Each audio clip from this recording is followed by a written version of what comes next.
புலம்பியே துடித்தார்கள். கண்மணி மகனை கட்டி அணைத்து கண்ணீரை மழையாய் பொழிந்தார்கள்.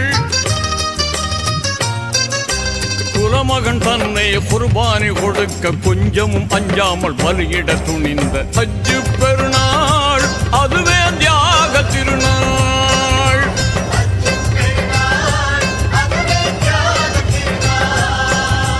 ஹஜ்ஜு பெருநாள் வந்த சரித்திரம் கேளுங்கள். அங்கு இப்ராஹிம் நபி செய்த தியாகத்தை தெரிந்து கொள்.